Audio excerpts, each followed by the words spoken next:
नमस्कार, मैं हूं रणजीत और आप देख रहे हैं सुन रहे हैं स्टोरी विथ रणजीत। यह वीडियो 10वीं कक्षा के विद्यार्थी के लिए जो बिहार बोर्ड के विद्यार्थी हैं उनके लिए है। विषय है गोधूली भाग 2।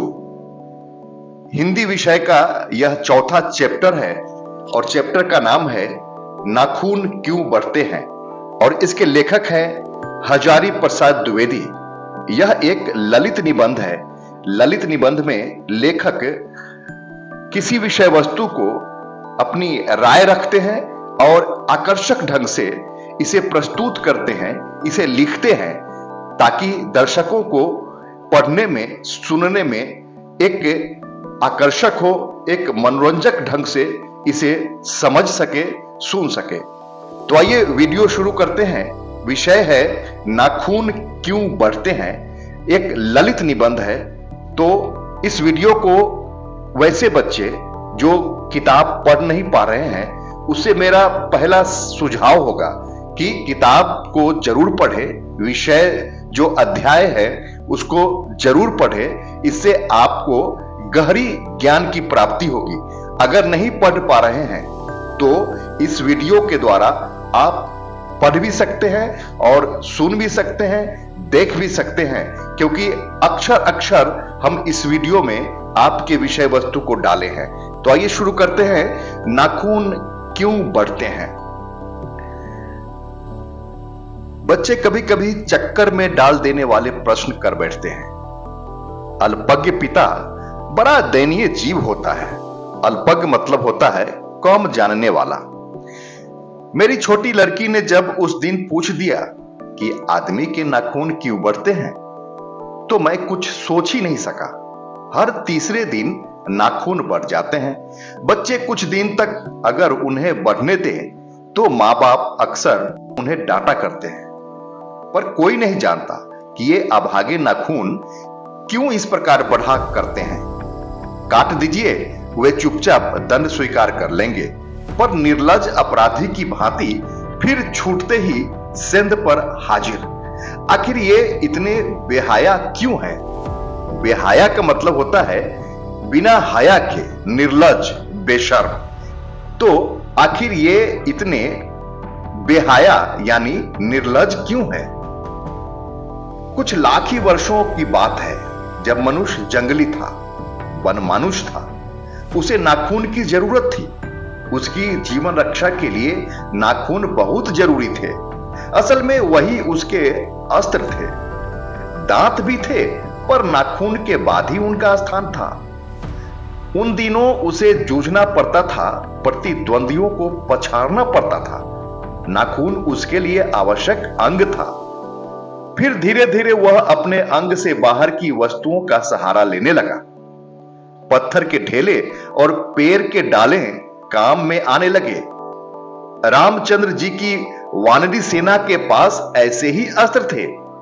उसने हड्डियों के भी हथियार बनाए। इन हड्डियों के हथियारों में सबसे मजबूत और सबसे ऐतिहासिक था देवताओं के राजा का वज्र, जो ददीची मुनि की हड्डियों से बना था। मनुष्य और आगे बढ़ा। उसने धातु के हथियार बनाए। जिनके पास लोहे के अस्त्र और शस्त्र थे वे विजयी हुए। देवताओं के राजा तक को मनुष्य के राजा से इसलिए सहायता लेनी पड़ती थी कि मनुष्यों के पास लोहे के अस्त्र थे। असुरों के पास अनेक विद्याएं थी, पर लोहे के अस्त्र नहीं थे। शायद घोड़े भी नहीं थे। आर्यों के पास ये दोनों चीजें थी। आर्य विजय हुए। फिर इतिहास अपनी गति से बढ़ता गया। नाग हारे, सुपर्ण हारे, यक्ष हारे, गंधर्व हारे, असुर हारे, राक्षस हारे। लोहे के अस्त्रों ने बाजी मार ली। इतिहास आगे बढ़ा। पतीले वाली बंदूकों ने, कारतूसों ने, तोपों ने, बमों ने, बम हर्षक वायुयानों ने इतिहास को किस कीचड़ भरे घाट तक समेटा है यह सबको मालूम है। नकधर मनुष्य अब एटम बम पर भरोसा करके आगे की ओर चल पड़ा है, पर उसके नाखून अब भी बढ़ रहे हैं। अब भी प्रकृति मनुष्य को उसके भीतर वाले अस्त्र से वंचित नहीं कर रही है। अब भी वह याद दिला देती है कि तुम्हारे नाखून को भुलाया नहीं जा सकता। तुम वही लाख वर्ष के पहले के नख दंतावलंबी जीव हो, पशु के साथ एक ही सतह पर विचरण करने वाले और चरने वाले। ततः किम का मतलब होता है फिर क्या। ततः किम, मैं हैरान होकर सोचता हूं कि मनुष्य आज अपने बच्चों को नाखून न काटने के लिए डांटता है। किसी दिन कुछ थोड़े लाख वर्ष पूर्व वह अपने बच्चों को नाखून नष्ट करने पर डांटता रहा होगा। लेकिन प्रकृति है, वह अब भी नाखून को जिलाए जा रही है और मनुष्य है कि वह अब भी उसे काटे जा रहे हैं। वे कमबख्त रोज बढ़ते हैं क्योंकि वे अंधे हैं, नहीं जानते कि मनुष्य को इससे कोटि कोटि गुना शक्तिशाली अस्त्र मिल चुका है। मुझे ऐसा लगता है कि मनुष्य अब नाखून को नहीं चाहता। उसके भीतर बर्बर युग का कोई अवशेष रह जाए, यह उसे असहाय है। असहाय का मतलब होता है न सह सकने वाला या न सह सकने योग्य।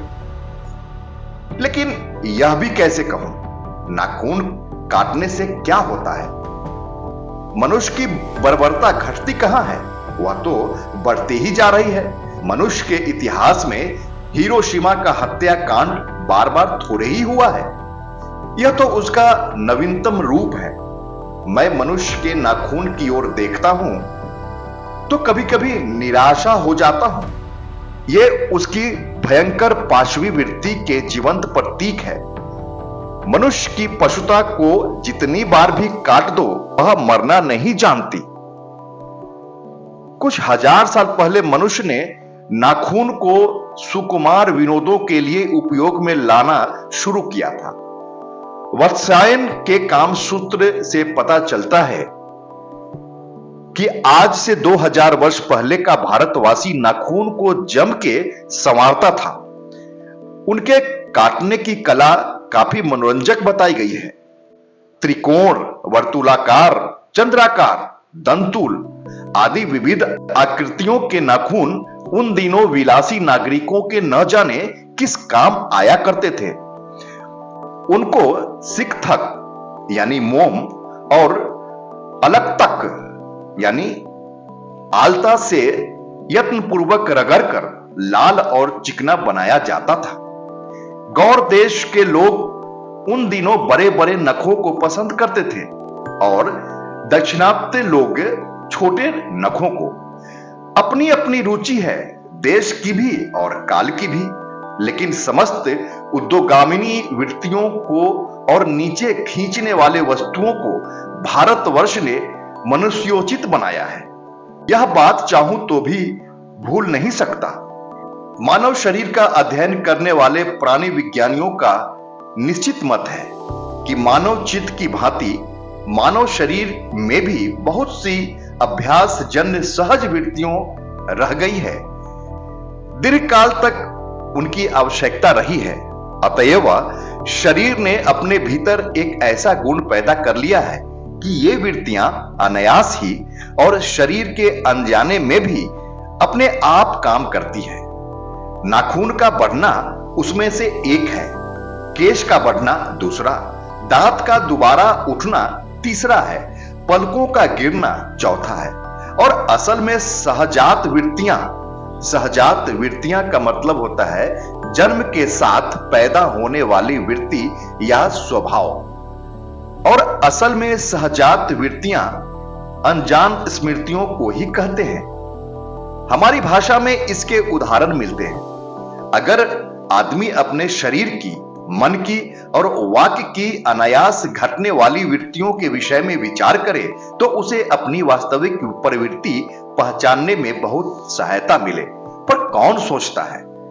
सोचना तो क्या, उसे इतना भी पता नहीं चलता कि उसके भीतर नख बढ़ा लेने की जो सहजात वृत्ति है वह उसके पशुत्व का प्रमाण है। उन्हें काटने की जो प्रवृत्ति है वह उसकी मनुष्यता की निशानी है। और यद्यपि पशुत्व के चिन्ह उसके भीतर रह गए हैं, पर वह पशुत्व को छोड़ चुका है। पशु बनकर वह आगे नहीं बढ़ सकता। उसे कोई और रास्ता खोजना चाहिए। अस्त्र बढ़ाने की प्रवृत्ति मनुष्यता की विरोधिनी है। मेरा मन पूछता है, किस ओर मनुष्य किस ओर बढ़ रहा है? पशुता की ओर या मनुष्यता की ओर? अस्त्र बढ़ाने की ओर या अस्त्र काटने की ओर? मेरी निर्बोध बालिका ने मानो मनुष्य जाति से ही प्रश्न किया है, जानते हो नाखून क्यों बढ़ते हैं? यह हमारी पशुता के अवशेष है। मैं भी पूछता हूं, जानते हो ये अस्त्र शस्त्र क्यों बढ़ रहे हैं? ये हमारी पशुता की निशानी है। भारतीय भाषाओं में प्रायः ही अंग्रेजी के इंडिपेंडेंस शब्द का समानार्थक शब्द नहीं व्यवहृत होता है। 15 अगस्त को जब अंग्रेजी भाषा के पत्र इंडिपेंडेंस की घोषणा कर रहे थे, देशी भाषा के पत्र स्वाधीनता दिवस की चर्चा कर रहे थे। इंडिपेंडेंस का अर्थ होता है अधीनता या किसी की अधीनता का अभाव, पर स्वाधीनता शब्द का अर्थ है अपने ही अधीन रहना। अंग्रेजी में कहना है तो सेल्फ डिपेंडेंस कह सकते हैं। मैं कभी कभी सोचता हूं कि इतने दिनों तक अंग्रेजी की अनुवर्तिता करने के बाद भी भारतवर्ष इंडिपेंडेंस को अनधीनता क्यों नहीं कह सका? उसने अपनी आजादी के जितने भी नामकरण किए, स्वतंत्रता, स्वराज, स्वाधीनता, उन सब में स्व का बंधन अवश्य रखा। यह क्या संयोग की बात है, या हमारी समूची परंपरा ही अनजाने में हमारी भाषा के द्वारा प्रकट होती रही है? मुझे प्राणी विज्ञानी की बात फिर याद आती है। सहजात वृत्ति अनजानी स्मृतियों का ही नाम है। स्वराज होने के बाद स्वभावतः ही हमारे नेता और विचारशील नागरिक सोचने लगे हैं कि इस देश को सच्चे अर्थ में सुखी कैसे बनाया जाए। हमारे देश के लोग पहली बार यह सब सोचने लगे हो। ऐसी बात नहीं है। हमारा इतिहास बहुत पुराना है। हमारे शास्त्रों में इस समस्या को नाना भावों और नाना पहलुओं से विचार किया है। हम कोई नौसिखिए नहीं है जो रातों रात अनजान जंगल में पहुंचकर आरक्षित छोड़ दिए गए हों। हमारी परंपरा महिमामयी, उत्तराधिकार विपुल और संस्कार उज्जवल है। हमारे अनजाने में भी ये बातें एक खास दिशा में सोचने की प्रेरणा देती है। यह जरूर है कि परिस्थितियां बदल गई है, उपकरण नए हो गए हैं और उलझनों की मात्रा भी बहुत बढ़ गई है, पर मूल समस्याएं बहुत अधिक नहीं बदली है। भारतीय चित्त जो आज भी अधीनता के रूप में न सोचकर स्वाधीनता के रूप में सोचता है, वह हमारे दीर्घकालीन संस्कारों का फल है। वह स्व के बंधन को आसानी से छोड़ नहीं सकता। अपने आप के द्वारा लगाया हुआ बंधन हमारी संस्कृति की बड़ी भारी विशेषता है। मैं ऐसा तो नहीं मानता कि जो कुछ हमारा पुराना है, जो कुछ हमारा विशेष है, उससे हम चिपटे ही रहें। पुराने का मोह सब समय वांछनीय ही नहीं होता। मरे बच्चे को गोद में दबाए रहने वाली बंदरियां मनुष्य का आदर्श नहीं बन सकती, परंतु मैं ऐसा भी नहीं सोच सकता कि हम नई अनुसंधित्सा के नशे में चूर होकर अपना सर्वस्व खो दें। कालिदास ने कहा था, सब पुराने अच्छे नहीं होते, सब नए खराब भी नहीं होते। भले लोग दोनों की जांच कर लेते हैं तो हितकर होता है, उसे ग्रहण करते हैं, और मूढ़ लोग दूसरों के इशारे पर भटकते रहते हैं। सो हमें परीक्षा करके हितकर बात सोच लेनी चाहिए, और अगर हमारे पूर्व संचित भंडार में वह हितकर वस्तु निकल आवे तो इससे बढ़कर और क्या हो सकता है। जातियां इस देश में अनेक आई हैं, लड़ती झगड़ती भी रही हैं, फिर प्रेम पूर्वक बस भी गई है। सभ्यता की नाना सीढ़ियों पर खड़ी और नाना ओर मुख करके चलने वाली इन जातियों के लिए एक सामान्य धर्म खोज निकालना कोई सहज बात नहीं थी। भारतवर्ष के ऋषियों ने अनेक प्रकार से इस समस्या को सुलझाने की कोशिश की थी, पर एक बात उन्होंने लक्ष्य की थी। समस्त वर्णों और समस्त जातियों का एक समान आदर्श भी है, वह है अपने ही बंधनों से अपने को बांधना। मनुष्य पशु से किस बात से भिन्न है? आहार निद्रा आदि पशु सुलभ स्वभाव उसके ठीक वैसे ही है जैसे अन्य प्राणियों के, लेकिन वह फिर भी पशु से भिन्न है। उसमें संयम है, दूसरे के सुख दुख के प्रति संवेदना है, श्रद्धा है, तप है, त्याग है। वह मनुष्य के स्वयं के उद्भावित बंधन है। इसलिए मनुष्य झगड़े टटे को अपना आदर्श नहीं मानता। गुस्से में आकर चढ़ दौड़ने वाली अविवेकी को बुरा समझता है और वचन, मन और शरीर से किए गए असत्य आचरण को गलत आचरण मानता है। यह किसी भी जाति या वर्ण या समुदाय का धर्म नहीं है, यह मनुष्य मात्र का धर्म है। महाभारत में इसलिए निवैर भाव, सत्य और अक्रोध को सब वर्णों का समान धर्म कहा है।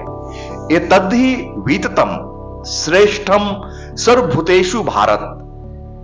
निर्वैरता महाराज सत्यम क्रोध एवच। अन्यत्र इसमें निरंतर दानशीलता को भी गिनाया गया है। गौतम ने ठीक ही कहा था कि मनुष्य की मनुष्यता यही है कि वह सबके दुख सुख को सहानुभूति के साथ देखता है। यह आत्मनिर्मित बंधन ही मनुष्य को मनुष्य बनाता है। अहिंसा, सत्य और अक्रोध मूलक धर्म का मूल उत्स यही है। मुझे आश्चर्य होता है कि अनजान में भी हमारी भाषा में यह भाव कैसे रह गया है, लेकिन मुझे नाखून के बढ़ने पर आश्चर्य हुआ था। अज्ञान सर्वत्र आदमी को पछाड़ता है और आदमी है कि सदा उससे लोहा लेने को कमर कसे है। मनुष्य को सुख कैसे मिलेगा? बड़े बड़े नेता कहते हैं वस्तुओं की कमी है और मशीन बैठाओ और उत्पादन बढ़ाओ और धन की वृद्धि करो और बाह्य उपकरणों की ताकत बढ़ाओ। एक बूढ़ा था, उसने कहा था, बाहर नहीं भीतर की ओर देखो, हिंसा को मन से दूर करो, मिथ्या को मिटाओ, क्रोध और द्वेष को दूर करो, लोग के लिए कष्ट सहो, आराम की बात मत सोचो, प्रेम की बात सोचो, आत्मतोषण की बात सोचो, काम करने की बात सोचो। उसने कहा प्रेम ही बड़ी चीज है क्योंकि वह हमारे भीतर है। उच्छृंखलता पशु की प्रवृत्ति है, स्व का बंधन मनुष्य का स्वभाव है। बूढ़े की बात अच्छी लगी या नहीं पता नहीं, उसे गोली मार दी गई। आदमी के नाखून बढ़ने की प्रवृत्ति ही हावी हुई। मैं हैरान होकर सोचता हूं, बूढ़े ने कितनी गहराई में बैठकर मनुष्य की वास्तविक चरितार्थ का पता लगाया था। ऐसा कोई दिन आ सकता है जबकि मनुष्य के नाखूनों का बढ़ना बंद हो जाएगा। प्राणी शास्त्रियों का ऐसा अनुमान है कि मनुष्य का अनावश्यक अंग उसी प्रकार झड़ जाएगा जिस प्रकार उसकी पूंछ झड़ गई है।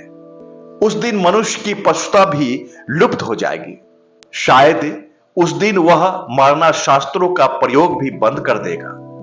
तब तक इस बात के छोटे बच्चों को परिचित करा देना वांछनीय ज्ञान पड़ता है कि मनुष्य की अपनी इच्छा है, अपना आदर्श है। बृहत्तर जीवन में अस्त्र शास्त्रों का बढ़ने देना मनुष्य की अपनी इच्छा की निशानी है और उनकी बाढ़ को रोकना मनुष्यत्व का तकाजा है। मनुष्य में जो घृणा है, जो अनायास बिना सिखाए आ जाती है, वह पशुत्व का द्योतक है और अपने को संयम रखना, दूसरे के मनोभावों का आदर करना मनुष्य का स्वधर्म है। बच्चे यह जाने तो अच्छा हो कि अभ्यास और तप से प्राप्त वस्तुएं मनुष्य की महिमा को सूचित करती हैं। सफलता और चरितार्थता में अंतर है। मनुष्य मरना शास्त्रों के संचयन से, बाह्य उपकरणों के बाहुल्य से उस वस्तु को पा भी सकता है जिसे उसने बड़े आडंबर के साथ सफलता नाम दे रखा है, परंतु मनुष्य की चरितार्थता प्रेम में है, प्रेम मैत्री में है, त्याग में, अपने को सबके मंगल के लिए निःशेष भाव से दे देने में है।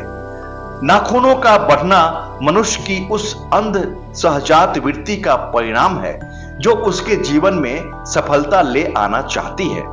उसको काट देना उस स्व निर्धारित आत्मबंधन का फल है जो उसे चरितार्थता की ओर ले जाती है।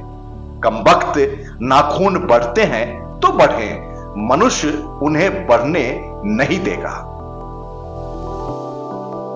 अब मैं नाखून क्यों बढ़ते हैं के लेखक हजारी प्रसाद द्विवेदी के बारे में जानकारी लेते हैं।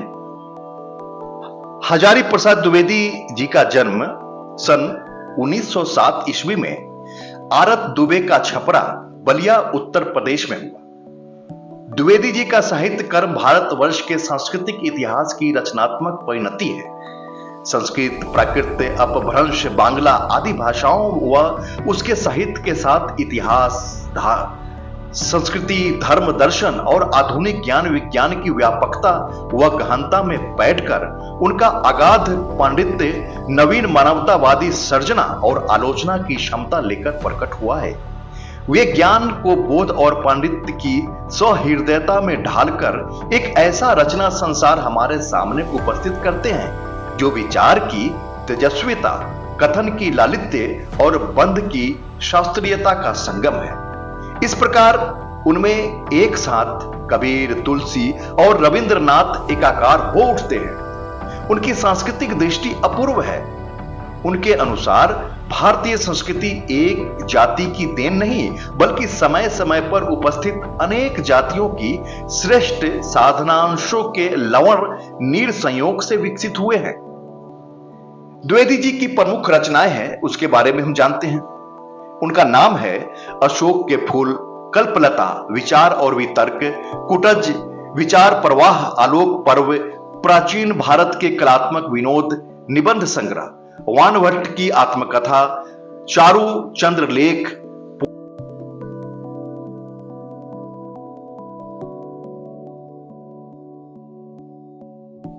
नामदास का पोथा, सूर साहित्य, कबीर, मध्यकालीन बोध का स्वरूप, नाथ संप्रदाय, कालिदास की ललित योजना, हिंदी साहित्य का आदिकाल, हिंदी साहित्य की भूमिका, हिंदी साहित्य उद्भव और विकास, संदेश रासक, पृथ्वी राज रासो, नाथ सिद्धि की बनिया, ग्रंथ संपादन, विश्व भारती शांति निकेतन पत्रिका का संपादन।